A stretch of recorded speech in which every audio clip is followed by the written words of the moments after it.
Hello, everyone, and welcome to our September Hope session, Art Therapy Activities for Kids. I am Heidi Parker. My pronouns are she, her, and I am the programs manager here at UCLA Arts and Healing, and I am your Zoom host today.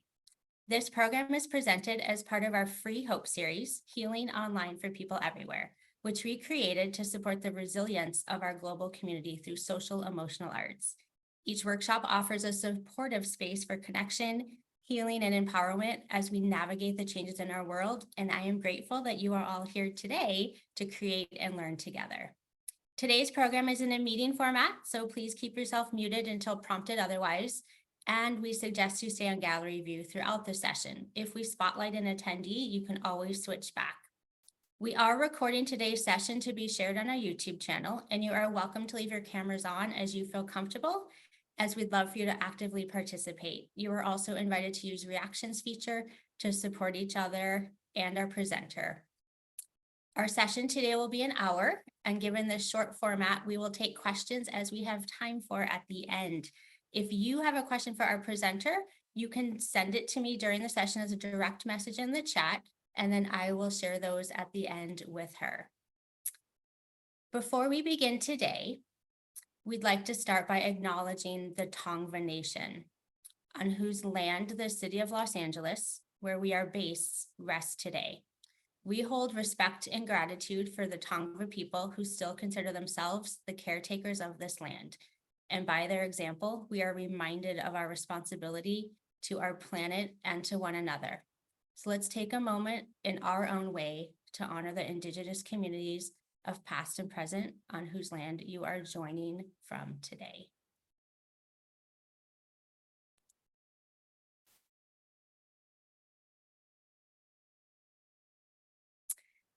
I'd like to welcome today's presenter, Erica Curtis. So Erica is a board certified art therapist and a licensed marriage and family therapist. She regularly serves as a mental health expert for articles appearing in more than 100 media outlets.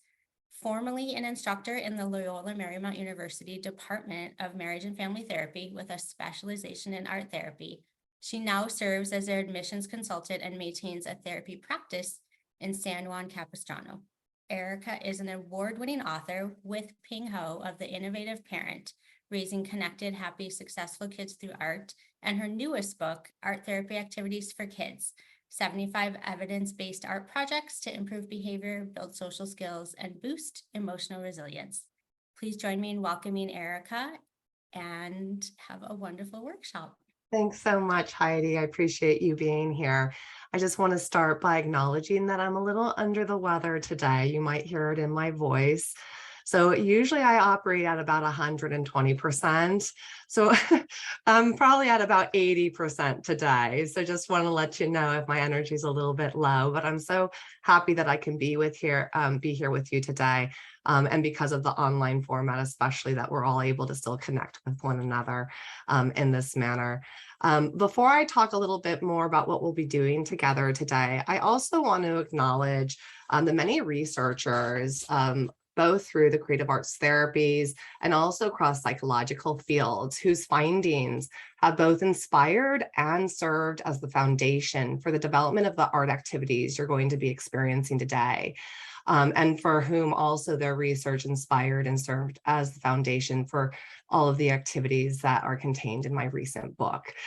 So this is just a sampling here on screen of the many wonderful researchers in the fields of the creative arts therapies, positive psychology, looking at even areas regarding nature and the impact of nature on the lives of individuals, gratitude, meditation, et cetera, the list goes on.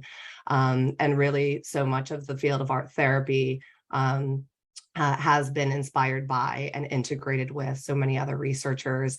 And we just see this research continue to grow both within the field of art therapy and outside the field of art therapy. Just wanting to acknowledge the hard work that has been done to bring the creative arts therapies forward. All right. So I'm going to start by talking a little bit about why art. So there's a lot of different perspectives and ways to understand how it is that art helps us to reduce stress, build connections, build resiliency. If you've heard me speak before, and I do recognize some of your faces and names, so good to see some of you. Yeah, so if you've heard me speak before, you may have come across this model. This was an acronym that I sort of conveniently realized one day, which is that the acronym, that the word arts really sort of encapsulated in a nutshell for me how best to explain what it is that art does. So for me, A stands for access. So when we're creating art, we can access part of our internal world that might not be accessible with words. Sometimes that's because words are just inadequate. You know, I think a lot of us have had that experience. In children, they're still developing language. And also sometimes the experiences that live within us really defy language. There's actually, sort of these sort of like urge and survival spaces within us that live independently of, but coordinate with our language and thinking brain, right? The parts of the brain that are responsible for language and thinking. So they coordinate with it, but we do have to grow these sort of pathways between the thinking brain and the feeling and survival brain, right? And so there's times where, especially when we think about children and we see them actually, behaving in a way that suggests that they're feeling dysregulated inside, either acting outwards or acting inwards, that they might be having a hard time accessing those thinking parts of their brain to be able to express what's going on inside of them. So the second part, which is reflect, this is where we can start to externalize and then look at and bring that thinking brain online, right? So we can access these feelings that sort of defy words. We can then externalize them through creating an art object. Now today, we're going to be talking about not just visual art, but I'm also going to introduce you to a couple activities that come out of movement and music and acting, right? These different creative arts that we can bring into and understand in the same way. So whether we're expressing it in an image or through a sound or through a movement, we've now created something that's more physical and tangible. And we can reflect on that. We can look at it. We can talk about that movement, that sound, or that image when we have an image or sculpture in front of us. And now our thinking brain starts to come online, right? And so now we're starting to build those connections between thinking and feeling, right? So now we're rehearsing that ability to be able to look at, get a little distance from, and put words to what we're experiencing. Okay.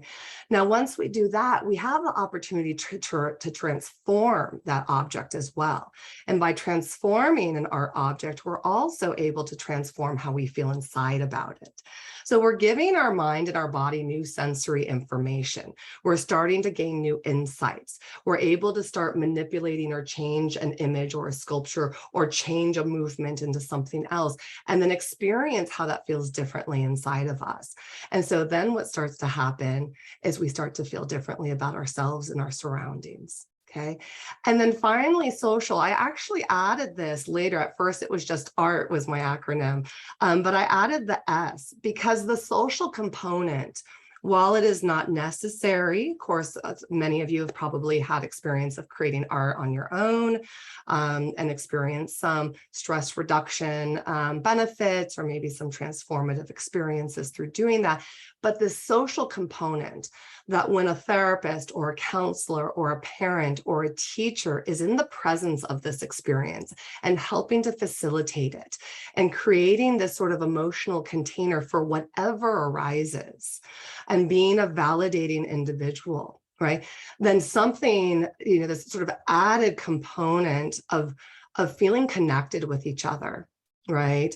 That gives the nervous system a sense of safety, right? Adds this whole new layer of capacity to build resilience within ourselves and within the individuals with whom we work. We can also intentionally use the arts to build social skills. And I think that's another component that's important to consider, that when we facilitate art activities together and we're very intentional about creating enough containment around that for success, right? So that people aren't stamping over each other's, scribbling over each other's drawings or things like that. That does happen, right? That we provide enough support so that we can have a positive social interaction. And that certainly, even if those haphazard situations arise, that we're, again, a safe, connected individual who can help guide through those social skills. That there's a lot of process-based learning opportunities to practice those social skills together and negotiating how to problem solve through an activity. Who gets to use the glue? Can you pass the scissors? Even down to that level, that there's a lot of nice nutrients that come out of making art together, in addition to what I described in terms of just having that shared experience. All right. So just a quick note about art therapy. And a lot of times people ask me, well, I'm not an art therapist, so how can I use art therapy inspired activities in a way that is ethically responsible and that doesn't cross outside of my bounds as a teacher, as a parent, as an educator, right? So, many years ago, I was struggling as a parent, as we all do, at times, parenting my kids, and I was trying to talk to them and sort of use these best practices and validating their feelings and empathizing and inviting them to talk with me. And I think what a lot of parents experience is, I hate you, go away, I'm not going to talk to you. And I had this aha moment, which is, in my work, I use art every day to connect with children and adults and families, help them to regulate their emotions, help them to express themselves and to feel better about things. So why am I not doing that with my kids at home? And so that kind of started this process or this journey of this question of can we ethically take art therapy activities and apply them in situations that are not therapy, right? Because I don't do therapy with my own kids, right? Would never do that. So, so that started this kind of journey for me of looking at how can we? And I thought, we can teach best practices and how to talk to kids and listen to kids without doing talk therapy. And we can teach best practices and how to play in a way that's socially and emotionally enriching to kids without it becoming play therapy. So then how can we do that with art therapy? How can we look at the best practices that come out of the field of art therapy and start to teach people how to harness the goodness of the creative arts therapies and apply them in a way that builds self-awareness, resilience, coping and problem-solving skills within their children. Ping He, the founder and leader of UCLA Arts and Healing, she has a public health background, right? And so we talk a lot about this, which is how do we make what's good about the creative arts therapies accessible to the general public. So this is the way that I think about it. This, what's up here on the screen right now is, we have this sort of spectrum between art education to art therapy. And all along that spectrum, we see a lot of social, emotional, and cognitive growth, regardless of, whether we're in an art class at school or somebody's in an art therapy office with a credentialed art therapist. And we think about that sort of middle ground of art therapy inspired art activities or art therapy based. We also at UCLA Arts and Healing call it social emotional arts, right? So these different sort of terminologies to think about what we'll be talking about today, which is art making that is informed by the creative arts therapies in order to develop self-awareness, resilience, coping, and problem-solving skills, right? Which may have the added benefit of resolving certain symptoms or resolving behavioral problems or calming those in the moment, right? But as various professionals or parents or grandparents that you are not going to be using these activities to resolve psychological symptoms, right? And art therapy, right? We're selecting directives in the moment based off of what's happening in the moment based on psychological and therapeutic goals, right? And so that's the difference. And that's where I feel like people can really stay within their bounds, but still really benefit from these teachings. All right. So the format today I decided to use is actually just to sort of take you through each chapter of my recent book. The chapters are divided by art materials, essentially. And so I'm going to kind of give you, I thought it was like a nice little sampler platter of the different types of modalities that we can draw from, whether we're in the car and want to do a movement activity while we're at a stoplight, right? I've actually had parents ask me before, like, wait a minute, Erica, like, are you telling me you keep paper and pen in the car in case the kids are fighting in the back seat? I'm like, well, no. But there's other things that we can do that are based off of storytelling or movement or music that, yes, we can do in the car if the kids are fighting in the back seat, right? So that's what we're going to do today. That's going to be what the format. And my hope and my goal for this presentation today is that you walk away with maybe just at least one new activity or two new activities that you feel inspired by, that you put into practice this week with a child in your life. And the added hopeful benefit too is that maybe by doing some of these activities yourself, you gain a little bit more soothing in your own life, or calming, or insight as you do these activities. All right, so the activity I selected from chapter 1 is Mindful Mountains.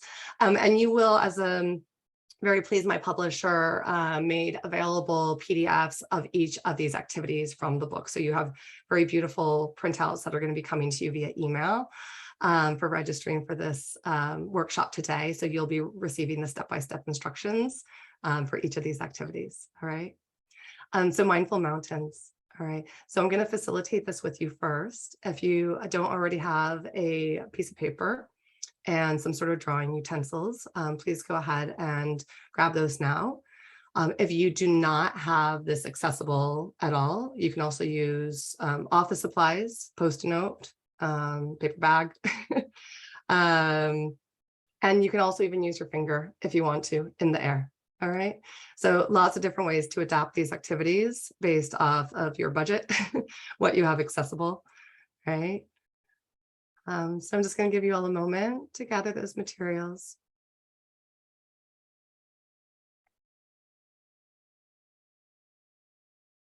All right. So I'm just going to allow you to take a moment to bring your awareness to your breath, right? And starting to think about breath as a landscape, right? Like a mountain range. All right. That every inhale is an incline and every exhale is a decline. Those mountains. So going up the mountain and going down the mountain. Okay. And then whenever you're ready, we're going to actually start to draw your mountain range. And it's okay how your mountain range looks, if your mountains are short, if your mountains are tall, if you have a short mountain and then a tall mountain, or maybe a tall incline and then a short decline and then another tall incline, right? So everybody's mountain range is going to look differently, and there's no need to control or force how it arises in this moment. And I invite you to start moving your pencil or pen in whatever way feels comfortable to you. As your breath takes you up the side of the mountain, and then the breath takes you down the other side of the mountain.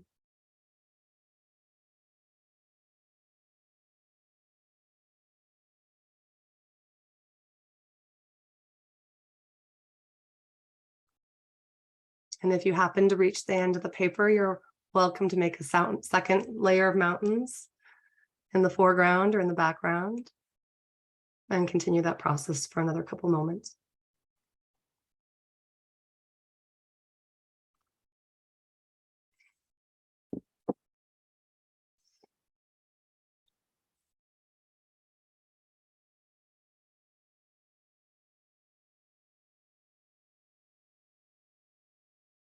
Now, if you're finding this part of the activity pleasant or enjoyable and you'd like to continue it, you're welcome to. You can make as many mountain ranges as you want to. If you feel finished with that part, or if it was starting to feel uncomfortable or agitating for any reason, which is also fine, we invite all experiences.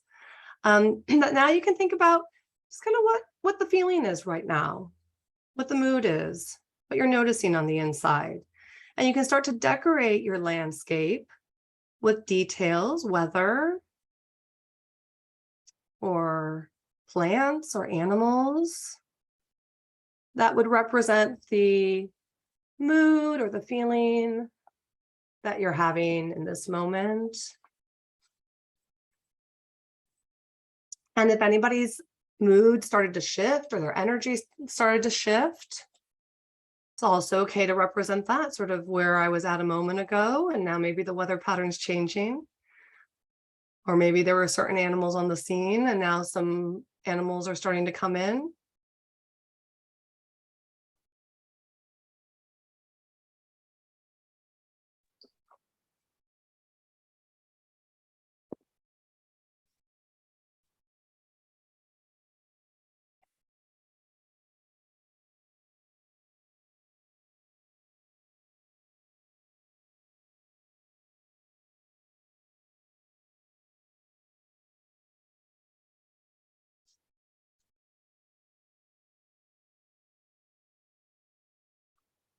And you're welcome to continue working on this. If you are finished or whenever you're ready, if you would like to be willing to share a couple words in the chat bar, just 1, 2, or 3 words about either what you noticed during this activity, what it was like for you, or if you'd like to share how you might use this activity in your work or in your home. I welcome those comments as well.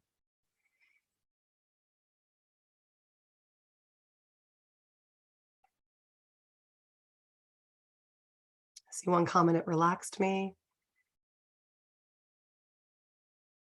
Felt grounding. I could see this being effective with my students. Thank you. My mountains reminded me of an EKG, the rhythm of my current breathing. Curvy lines are calming. Help me center and recenter. Felt a bit difficult at first, but then relaxed me. Thank you for sharing that, Brian. That does happen sometimes. Good feelings, well guided. Oh, thank you, Susan. Yeah, sometimes, and it's interesting. Again, everybody has a different experience. So again, while I spent, good amount of time talking about, how these activities are grounded in, like research on not just the creative arts therapies, but on meditation and on breath work. And, like it comes from all these different fields, that it doesn't mean everyone's going to respond the same way. Just because we see positive benefits, that sometimes it starts to feel agitating at first, and then it feels calming. For other people, it might feel calming at first, but then start to feel agitating, right? And so part of the process with facilitating art activities is to help people to listen to themselves non-judgmentally, right? To be able to observe that and say, oh, this is uncomfortable, right? I often do this activity or a similar activity with every one of my clients in our first session, because I like to know how to get them back to a regulated state. And so I'll use this activity and like 2 others, and we'll go through them. And if they say this is agitating to them, then I say like, well, we're not going to do that right now then. That's okay, right? We're going to find something else that works for you, right? Yeah. So I'm just going to read, thank you so much for all these shares. I'm going to read a couple more. I'm not going to get to all of them, so please feel free to read through them. Began to try to control my breathing as I was drawing, because I wanted my mountains to change. Yes, and that's an option as well, right? That we can sort of, if that feels comfortable, right, or neutral, I always sort of check with folks, like, is that a neutral sensation or a comfortable sensation, right? If it's uncomfortable or unpleasant, is it tolerable, right? Because discomfort isn't bad if it's tolerable. Right? But if it starts to become intolerable, then we maybe want to change that or do something differently, right? And try to check in with that. Helped relax as the activity continued. I love the breathing in mountains, but felt anxious when thinking about how to decorate it. Yeah. So sometimes too, what we can do is with the students that we're working with or clients that you're working with, is we can kind of be curious about that. Like, what about adding the details felt worrisome or anxious? Were you worried that you weren't going to do it right? Did it feel too overwhelming, like too many choices, right? And so I'm just going to share my screen again here and show you what my 6-year-old did My kids love being my samples, by the way. The other day, I was like, I need somebody to do some art activities. Who wants to do for a workshop? And they're like, me. So I did this with my 6-year-old. And this is how he decorated it. And notice how he kept it really contained, right? It was like too much paper. Like he didn't want to fill that in. That was too overwhelming, right? And so then I just suggested, like, actually, it wasn't overwhelming. It was overwhelming because he wanted to go play. And he was like, Mommy, like, I'm done. Like, that was great. Like, but I want to go now. So he was like, I don't want to have to like decorate the paper. Right. And I was like, that's okay. I was like, do you want to show how you're feeling just inside each of the mountains? Right. That's contained. It's giving a little space now instead of the whole space. For those of you who have heard me speak before, I talk a lot about the balance between containment and expression. Right? That we want to provide enough containment to allow the expression, right? And we want to be able to provide enough space for expression so that people can contain themselves, right? And so it's this constant balance between the two. And so I'm just curious, right? For those of you who maybe felt anxious about decorating the page, just ask yourselves, if I was maybe invited to just add one symbol inside each of the mountains, would that maybe feel more containing and more approachable, right? Maybe not, but that could be helpful, right? So he was able, and then he actually invited me to help him with the grass. He wanted to add grass, and he said, will you help me? So then it actually became a joint activity. And then we went all the way, and then we met in the middle, right? Which was a nice little gesture.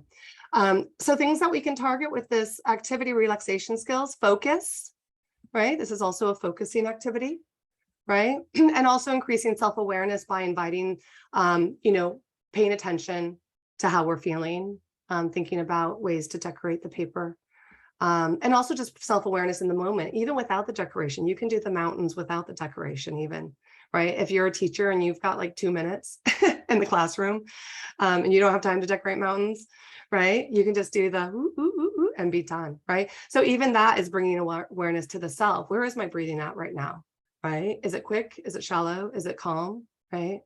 And so all of that is building self-awareness as well. All right. So chapter 2 is building and sculpting. And I call this one favorite stuff still life. And so I'm going to invite you to do this activity right now. So take a moment and look around you. You can look around your desk, your room, and just find some objects that are pleasant or pleasing to you. So they can be pleasant to look at. They can be pleasing because they're your favorite color. They can be pleasant because, I don't know, like right now, it would just be my mug of tea. Feels particularly pleasant right now. I'm not always as fond of tea, but right now this is like a comfy thing for me. So I would probably pick that. And if there's any objects that you can gather, we're going to create a little still life right now. If you'd like to go ahead and do this. If you want to do it in your imagination, that's fine as well. Right? If you want to kind of gather objects in your imagination and picture how you might arrange them. But if you want to physically do it, I invite you to gather some objects that are around you and just create a little still life right now. Right? I love Post-it notes. So I could even open my drawer right now and find some Post-it notes, some colored pens. I love colored pens. I got my tea. Okay. So and feel free to get up and move around if you know that there's something you really want to include. And I'll just give you a couple moments to do that now.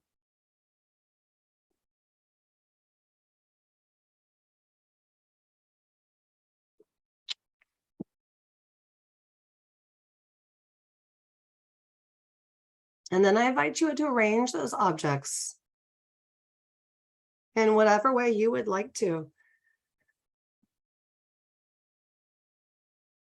Now, if you're a teacher or educator, imagine doing this at school, right? What can they find in their desk, right? That's, pleasant or pleasing to think about. Maybe their favorite subject, maybe a little squishy, or maybe they have a favorite pencil, right? We can get really creative with things, or we can go outside, right? Take a 5-minute movement break, 10-minute movement break. I am so pleased this year. I just have to share this. My daughter, she's in the 5th grade, and she said, Mom, she said, we get we get brain breaks every 25 minutes. Oh, how in love am I with her teacher? Every 25 minutes they get brain breaks. I am just so happy. Yeah, it's amazing. Yeah, so quick brain break, go outside, gather some natural materials even, right? Favorite stuff, still life. So once you create your still life, go ahead and take a look at it, right? To see what feelings come up for you, if any, what you're noticing. You can take a photograph of it, excuse me, a photograph of it if you want to.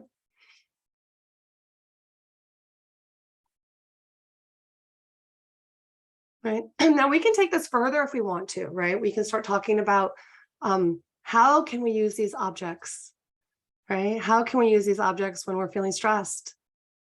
How might you use these objects when you're feeling overwhelmed, right?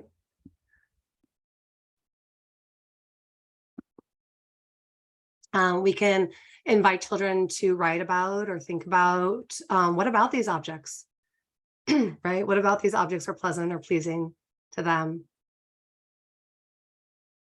right? And so this is a way to help kids start to identify their resources, both internal and external resources, right? And then we can start to wonder like, I wonder if these are things that maybe we can remember that you have available to you. We can take a picture, we can hang it up in their room, right? Instead of just a bullet list of like things to do when you're mad, right? Because now they're more invested in it. They've created something with it. They've created a representation of things that make them feel good, right? Something that symbolizes themselves. And this helps with building self-identity, right? As well. So they start to get to know themselves better and they start to get to know the things that they connect with, that they identify with. I kind of think about it as like first aid kits, right? It's like, it's great if you have first aid, but if you don't know where it is or how to find it when you need it, you're going to be in trouble. And it's important to build the same in children, right? That we might see their strengths, we might see their resources, but unless we teach children where to locate their own first aid kits inside of them, right? And outside of them as well, when they really need it, when they're feeling overwhelmed or stressed or sad or angry, right? It's like, well, where's my first aid kit? They don't know, they're just being overwhelmed by these emotions, right? Yeah. I see a question here that I'll go ahead and take. Would you teach kids to use the same items every time or general items that they find in their environment? That's, I appreciate that question because there's something actually I hadn't thought about with this activity, that there's like a resourcefulness to it also, right? That wherever you are, whatever environment you're in, you can probably find something pleasant or pleasing to focus on. And I actually teach my clients this, one of the activities we do together, which is very subtle, which is just looking around the room and finding an object that's pleasant or pleasing to look at, right? Because they can do that wherever they are. If they're in school, if they're in their boss's office with my adults, right? If they're in line at the grocery store, if they're starting to feel anxious or they're starting to dissociate or check out, right? That wherever they are, they can find something that's sensory in their environment that will cue safety to them, that will cue to their nervous system. Okay, I'm all right, right? And so I appreciate that question. I think that there's a lot of flexibility, right? That yes, we can sort of create a list of like my daughters, I'll put this up. My daughter made this still life. We can certainly say like, wow, look at this. These are things that we can find at home. Excuse me. These are things that she has access to at home. And so now I know like these are things like nature, books, markers, right? She had a little puppet thing, right? And I didn't tell her go find things that would make you feel better. I just said go find things that bring you a sense of happiness, joy, calm, right? But now I can look at this with her and say like, I wonder if these are things you could use when you're feeling upset or down, right? And so she has access to these, but we can teach kids also like, wow, look, you could do this in any environment. You can always find resources in any environment that can give you a sense of being okay, right? Yeah. All right. It also helps to focus on the positives. I just want to name that. Um, Especially kiddos who, that there's a lot of negative focus on them, right? It can really help in school communities. Also, like, wow, look at that. Like, look at what their interests are. Look at how their mind works, right? And so it can sometimes help other professionals to see these still lifes, right? To be like, wow, there's a whole other world inside, instead of just seeing the child as this sort of behavior issue, right? And so there's another opportunity there as well. All right. I'm just going to take a quick look at the chats. Feel free right now. I would love to hear your feedback on this activity. Again, 1, 2, or 3 words that described how you felt doing the activity yourself, or how you can see it being applicable to your personal or work setting in helping children.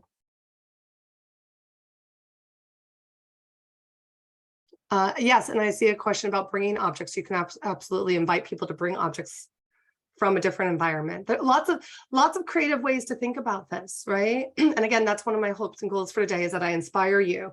Go, oh, right. That's what I often do. Like, I'll go on Pinterest and I'll just like look at art activities, and then I'll look at the art activity and I'll say, okay, how can I, kind of tweak it to make this target a social or emotional goal, right? Because there's something that I really am connecting with here about the process or what it's resulting in, that we can hone in on and then amplify by how we give the instructions, right? So again, like, you can instruct this differently. You can say like, hey, I notice you're feeling stressed right now. Let's go find a bunch of objects that can maybe help us de-stress and build as high of a tower as possible before it all comes falling down. I mean, we can adapt this in different ways, right? To also make it more motivational for certain kids. Some kids would rather build, have the challenge of building it up high. Reinforcing. Oh, let's see, the chats are coming in here. Simple, brilliant way to develop a sense of identity and de-stress anywhere. Thank you. Reinforcing and teaching resilience and gratitude. I wasn't sure what to pick or how to put it together, but then once I got started, it was fun and refreshing. Ended up piling colorful markers around a bottle of glitter glue. Oh, that makes me smile just thinking about that. That would be my happy place too. All right. Yes, and that a simple task can be really inspiring to self-reflect. Thank you for those shares. All right. I actually meant to go to the next slide instead of closing this up.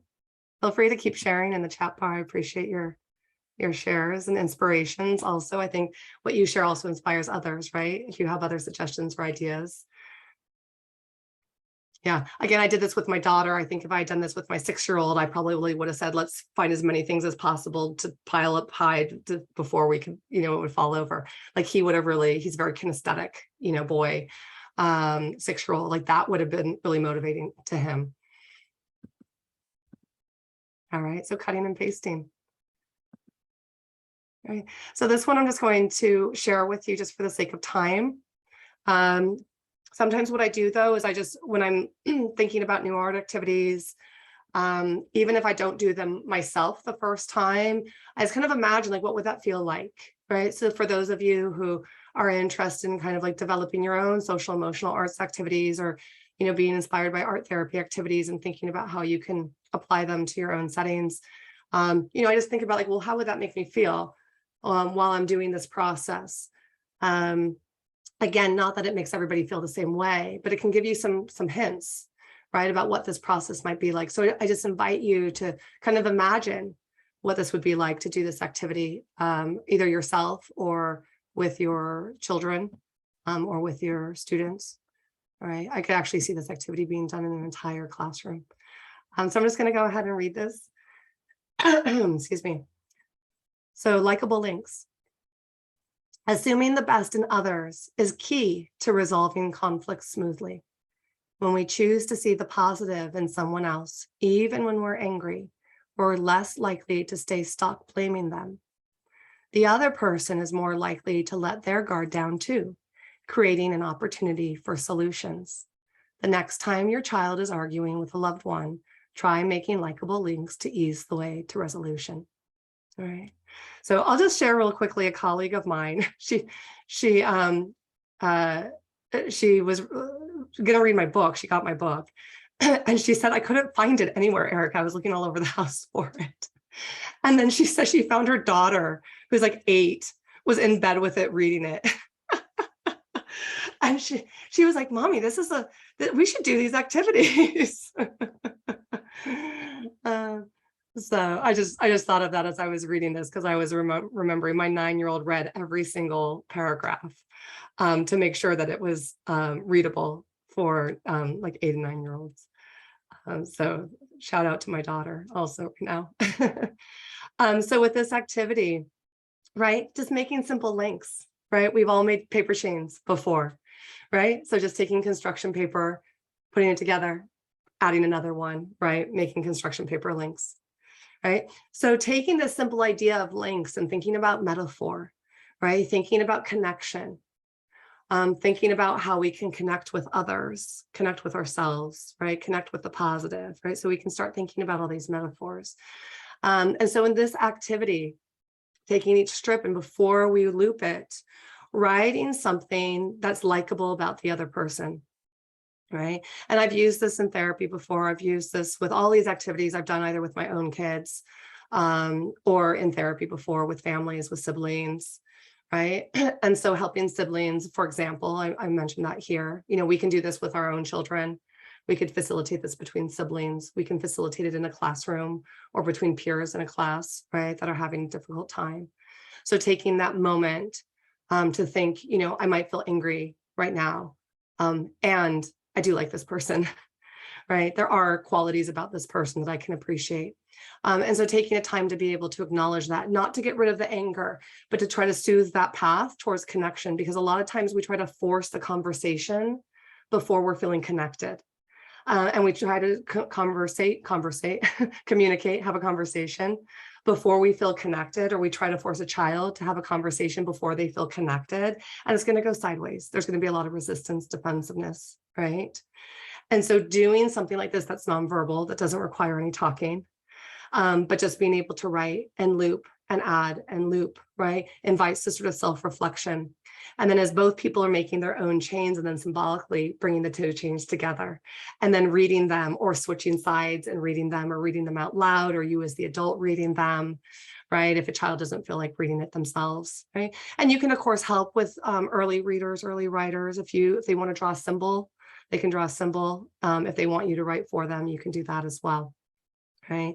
And so being able to go through a process like this, even if it's just 2 links, right? Even if it's just 1 link, right? I suggest in this activity, challenge them to see if they can do 5 links. But if they can't, or you don't think they'll be able to, right? Or you don't have the time, right? Just 1 link, link them together, right? And what was that like for you? And now maybe we can talk about what happened, and maybe we're going to be a little bit more open to problem solving. Right? So we can use this to develop social skills, right? I talk about this with my adult clients, by the way, I work with marital couples as well, right? Positive perspective. There's a lot of research that comes out of the Gottmans, Dr. and Dr. Gottmans. They're sort of the gurus of couples research and what makes for resilient and long-lasting relationships. And one of the key ingredients is that they talk about in effective relationships is the ability to take a positive perspective, even when you disagree, that the best person or that the other person, doesn't have malintention with whatever is going on, right? So we can use this to build these social skills that, I think all of us could have benefited from if we had gotten when we were younger. Conflict resolution, and like I've been talking about here, taking a positive perspective, right? So we're going to move into chapter 4 now, dancing and music making. So I take the notion of dancing and music making to extend to just movement as well, that we can move in ways like we talked about, sort of like creating that externalized experience of taking something inside and putting it out through a movement. And we can also do the reverse. We can embody or really feel a concept or words by creating movement and holding that in our body. And that's what this next activity really addresses, right? A lot of times, when we tell kids positive things about themselves and even adults, even ourselves, I'm going to just take a sip of my tea, excuse me.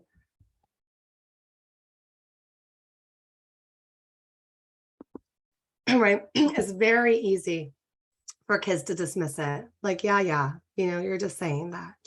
Right. Or even if it's like, oh, thanks. Like, you've got this. Like, okay, great. Thanks. Right. So while we can take something from the inside with art and externalize it, we can also use the arts to take something from the outside and internalize it. Right. Makes sense? Yeah. So we're going to experiment with this right now, and then I'm going to talk a little bit more about this activity. Okay. So I'm going to stop the share. All right. So what I'd like to do now is invite you in the chat bar to please just put up some sort of like uplifting phrase. It can be one that maybe you hear yourself saying a lot to the children in your life. Maybe it's an uplifting phrase that you hear yourself saying to yourself a lot, right? It could be an encouraging phrase, an uplifting phrase. And go ahead and put that in the chat because we're going to use these for this activity.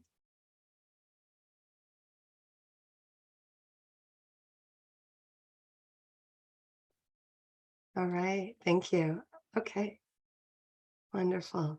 So I'm going to go ahead and I'm going to read some of these. I'm not going to get to all of them, but I'm going to read some of these. And what I'm going to invite you to do is some sort of a spontaneous movement. And it can be small. It can be below the camera if you're feeling shy. That's fine too. And it's important to let our students know that as well, right?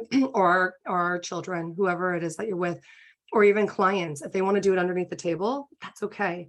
Right. I tell people too, it's okay if it is kind of goofy.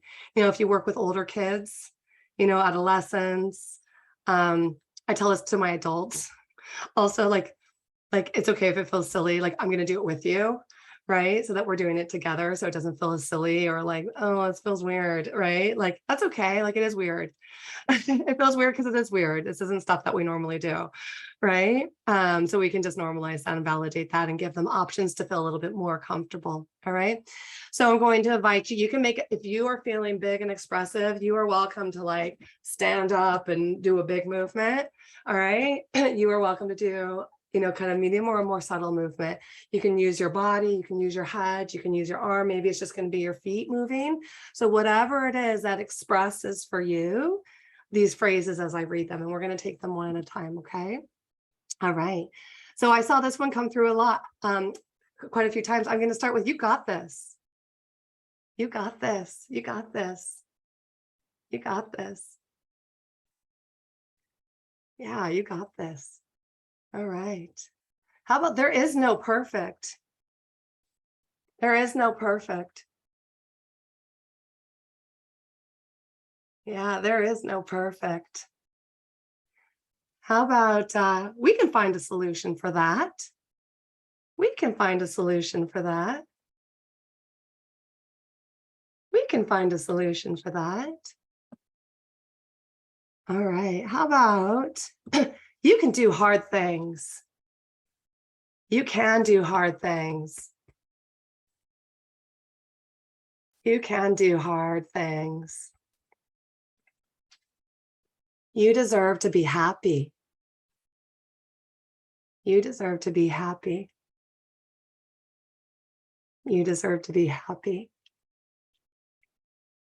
All right, we're going to do one more. Proceed as if success were inevitable. I'm going to get up for this one. Proceed as if success were inevitable. All right. So now I'm going to invite you. We did quite a few, but if there was one that you really connected with, right? Or a new one that you want to make up right now, I'm going to invite you all to do the one that you felt really connected to, or that maybe you want to take with you for the rest of the day, right? I'm going to review some of them. So there was, you got this. There was, we can find a solution for that. Keep at it. You can do hard things. Proceed as if success were inevitable. So take any one of those right now. Or like I said, if there's a different one that you want to stick in your back pocket and just carry with you through your day. And let's go ahead and do that motion right now.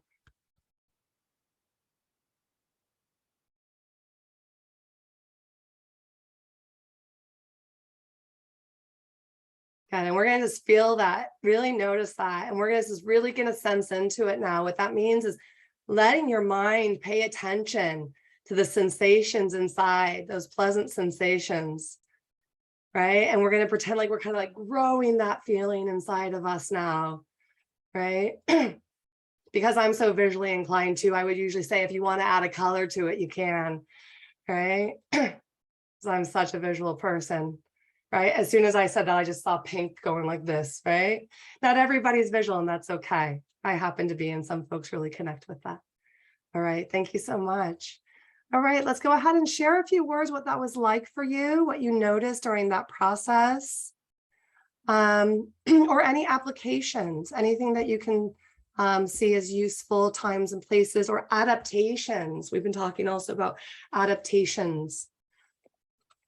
Right. I can see if you're an educator starting this at the beginning of the day, the school day, right? Having the whole classroom doing it. You could have kids do the motion and guess the positive phrase. Yeah, that's another twist on it. Turn it into a game. Yeah. My mood and energy shifted silly at first. Did the running one with success.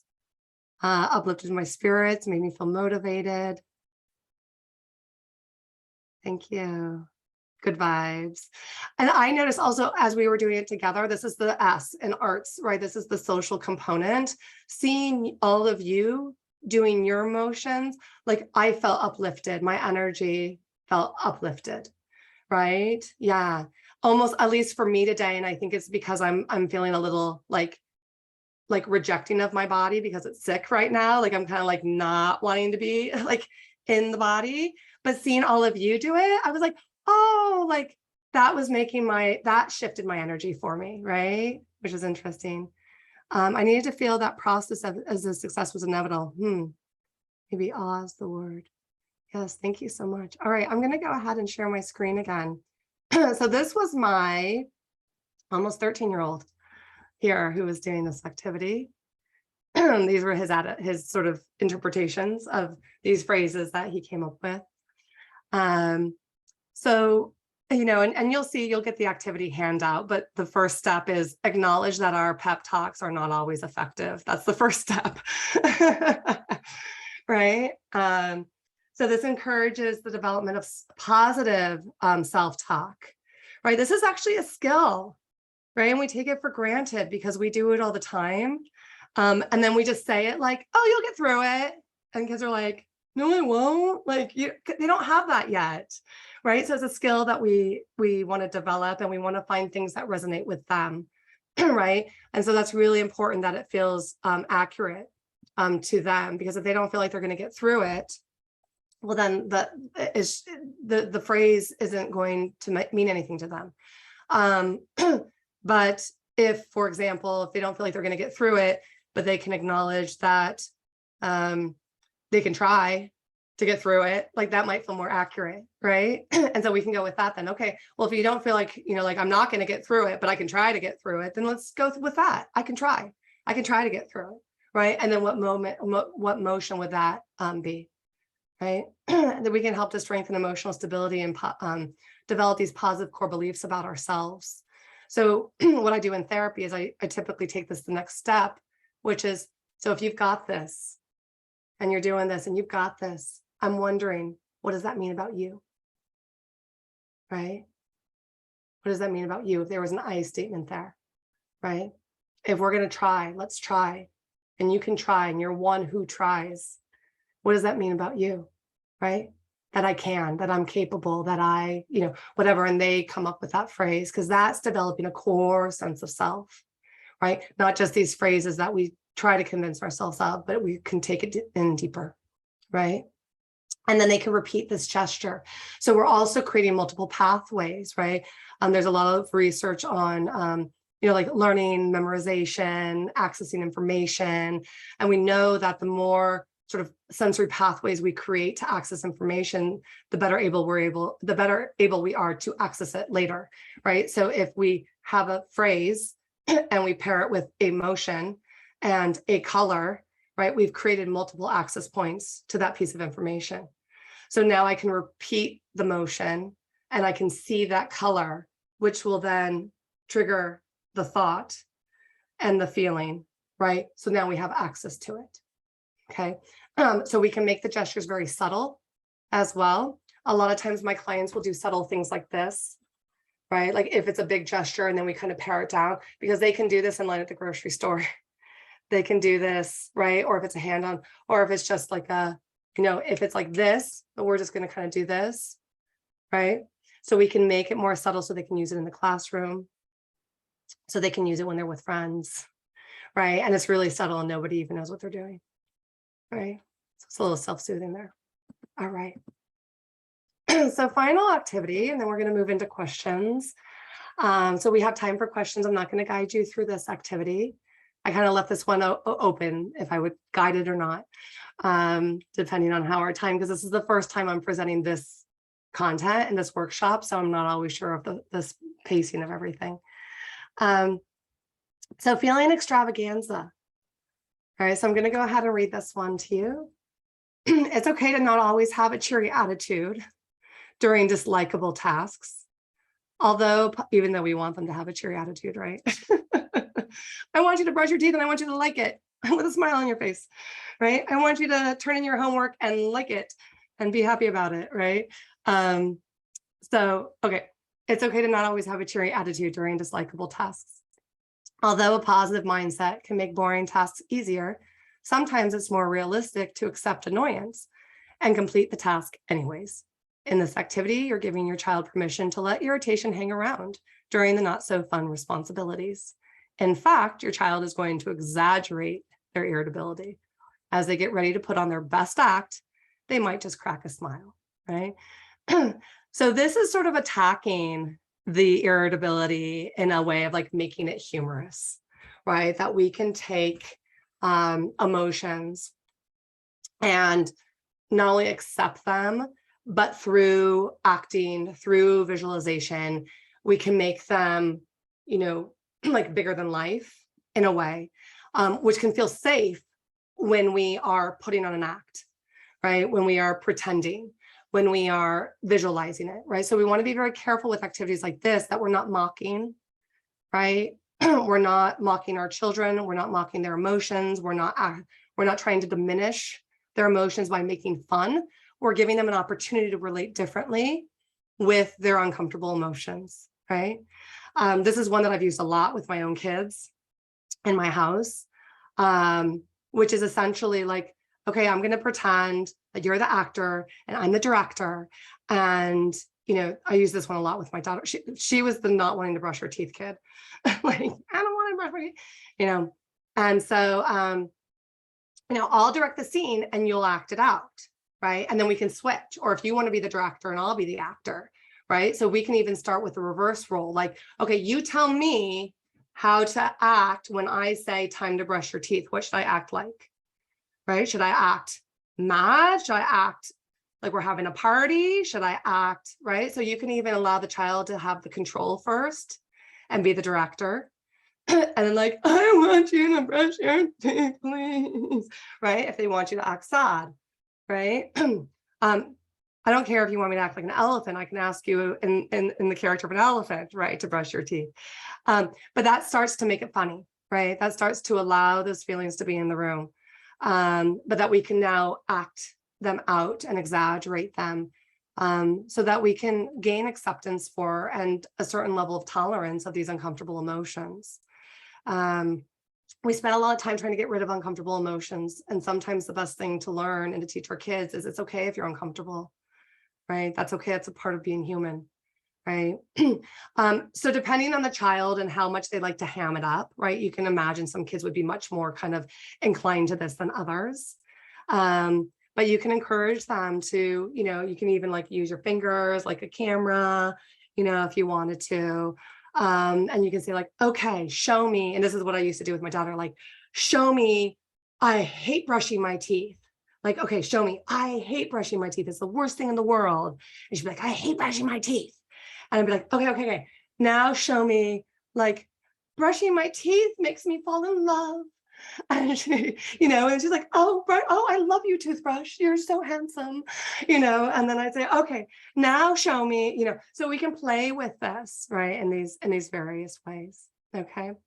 Now, if the child becomes too silly, right, we can also say, okay, now it's really time to brush your teeth. Like, let's go, right? Or it's really time to move to your next class or whatever it is. But we can move as we're doing this, right? We can continue the acting as we're doing it, right? And so we're kind of integrating play in this process as well. All right. Thank you so much, everybody. It is 1:00, but I will hang around for questions. These are the 2 books that we've referenced today. These are the upcoming trainings with UCLA Arts and Healing. If you want to screenshot this, or you can always check their website for all the wonderful things going on. And I'm going to pass it back to Heidi. Thank you so much, everybody, for being here today. Thanks everyone for spending part of your Saturday with us. Erica, that was so wonderful. As Erica mentioned, we do have upcoming trainings. I put a link to our survey. It is a brief survey, but it does really help us ensure that we're continuing to best serve all of you in our community with our Hope series. We are also recruiting for our 2023 Hope session schedule for facilitators. So I am also going to put that information in the chat. If you feel like you have a session idea that you would like to bring to the Hope community, we would love to see your proposal. So if you have other questions, feel free to message me. Once you get my follow-up email today, you'll have my contact information there. I hope everyone has a wonderful weekend. And as Erica mentioned, she will stick around for a few questions. And I look forward to seeing all of you at a future Hope workshop. We have our November and December ones are available for registration. So thank you, everyone.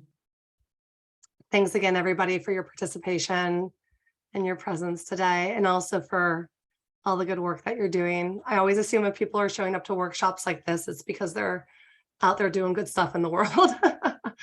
So thank you for all of your work and parenting and grandparenting and just, raising up our kids in a positive, conscious way. Thank you, everyone. So I'll go ahead and stop this share if it's okay, and then I'll take some questions. Heidi, did any questions come in during the workshop? Okay. And feel free to use the chat if you don't want to, speak on mic. That's fine as well.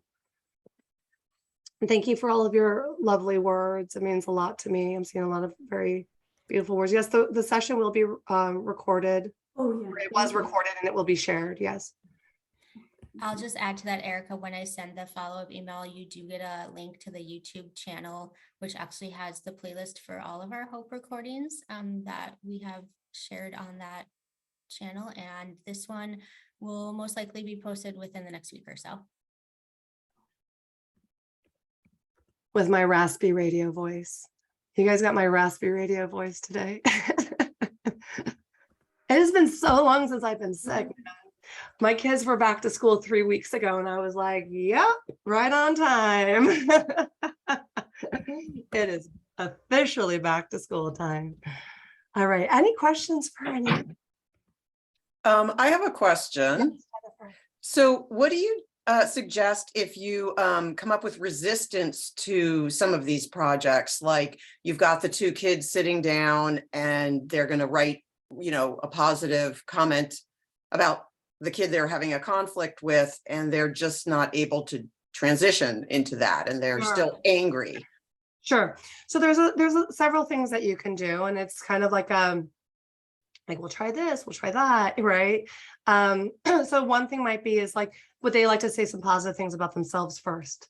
Like, would they be willing to make a couple links that, just reflect on their own strengths or things that they like about themselves?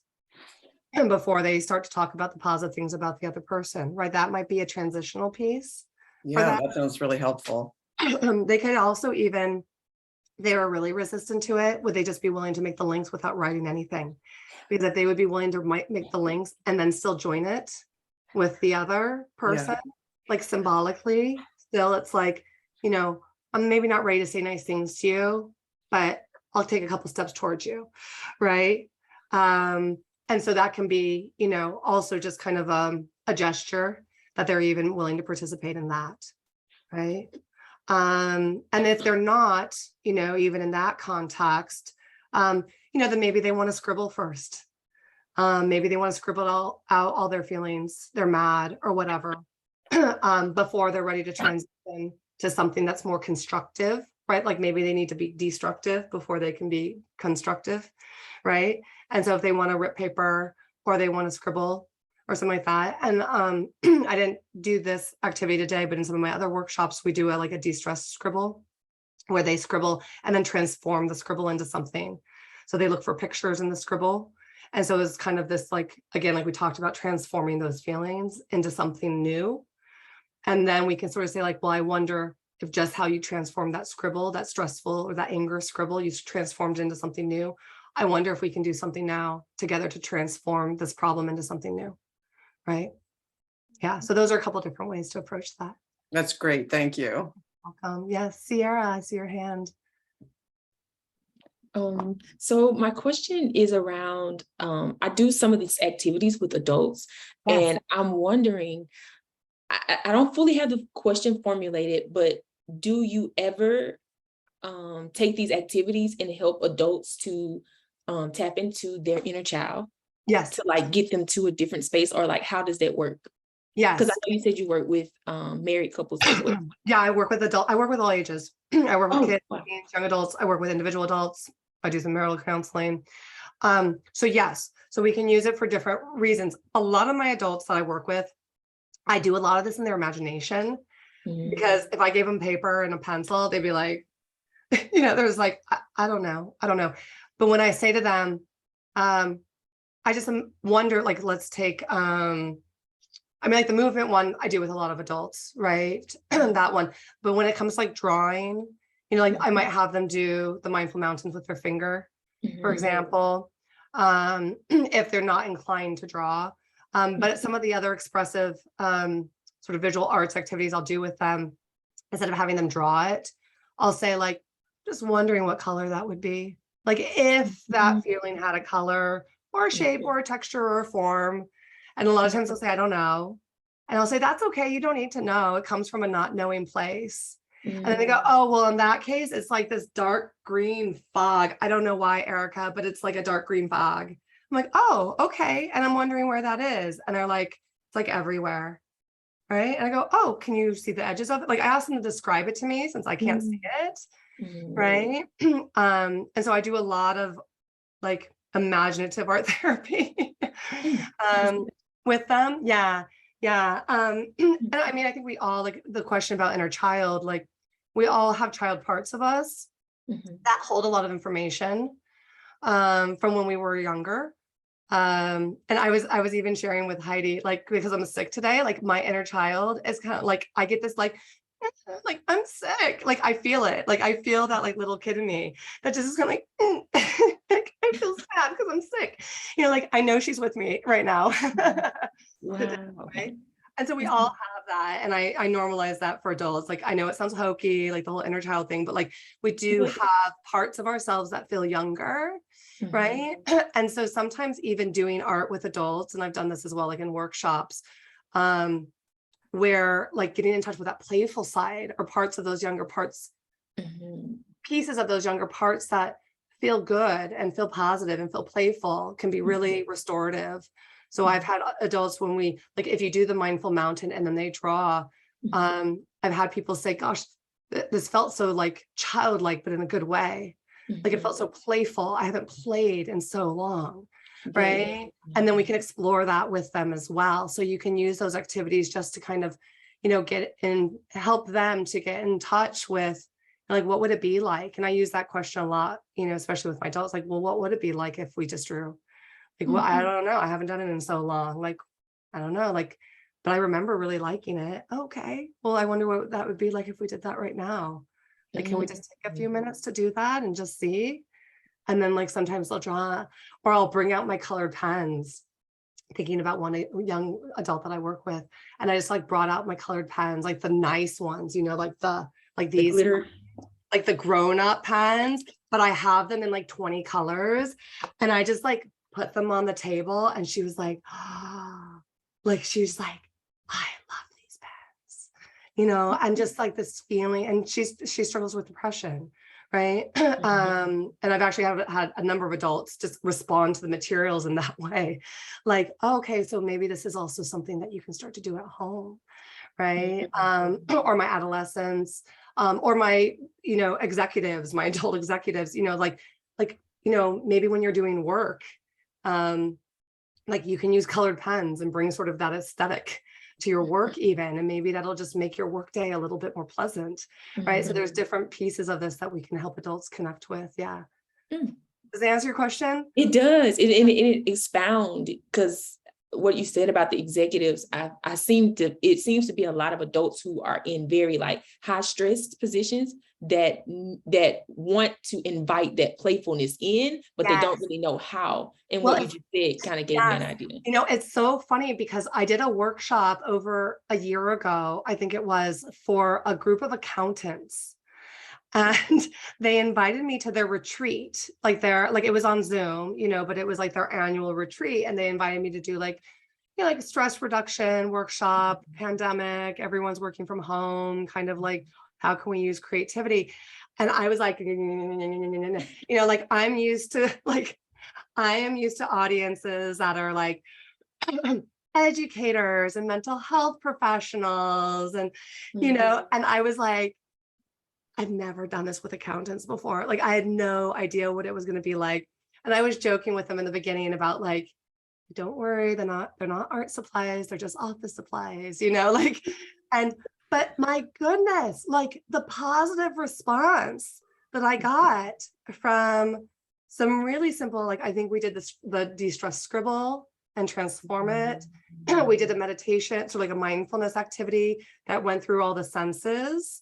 And it was like a mandala, but it was like, what do you hear? What do you smell? What do you touch? What do you taste? You know, like going through the five senses, and decorating the mandala based off of those sensory experiences. Trying to remember what else I did with them. But just some really simple, yeah. Like even looking for a color in the room. I kind of talked about that, like finding an object that's pleasant or pleasing. Like you can look for a color and then like find shades or hues of that color in your environment. That's another mindful kind of strategy. But boy, were they a great audience. They were like super stoked on it all. And I was like, ooh. So you're totally right. Yeah. And emojis too. Like, you know, you ask these like adults to like, you know, like, okay, everybody, like just pick an emoji right now. And people start laughing and they start getting creative, and, you know, it kind of shakes it up. They start sharing things that if you say, how is everybody today in a business meeting? Everyone's like, yeah, boing, boing, boing. And if you ask everybody to put an emoji, you're going to get a range. You're going to get a range of much more authentic reactions because people feel like it's not as vulnerable. It's so common, right, to put up emojis and things, and people can laugh at them. And, you know, I actually recommended to one of my clients who's, you know, pretty high up corporate, and he was struggling with his employees to get them engaged in these Zoom meetings. So I was like, I don't know if this sounds crazy or not. And I was like, but maybe just do like some of these creative things and use emojis. So he did it, and he came back and he was like, oh my gosh, Erica, like they were so much more engaged and lighthearted, and people were finally talking again and reconnecting. And yeah, so there's lots of fun things that you can explore with that. Yeah, thanks, Sierra. No problem. Thank you. Thank you so much. Anybody else? Final thoughts or questions? Nice to see some of you again. I recognize faces. Erica, there's just a really quick question in the chat about working with a group or just with one. Oh yeah, sure. So you can do either. So you can facilitate any of these in groups.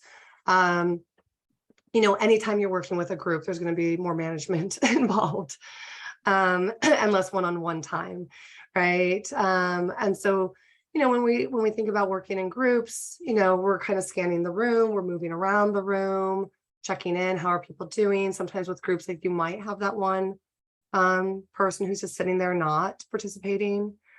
So you want to move through and check in and be like, hey, like, Is there anything I can do to help you? Like, should we make the paper smaller? Like if we're doing mindful mountains, like is the paper too big? Like, do you want to fold it in half? Do you just want to make one mountain? That's the containment piece, right? What can make this more containing for the person? So that's an example. And then in terms of debriefing and sharing, there's a lot of ways to do that in groups, kind of like today, we had a group format and I facilitated all these activities in a group format today. So you can kind of keep that in mind as well. Some of the strategies that I use for sharing, there's like 1, 2, or 3 words. So that's containing, right? You can also, if you're in person, ask people to turn towards each other and share 1, 2, or 3 words that described what they liked about it, what they didn't like it, or one thing they liked and one thing they didn't like.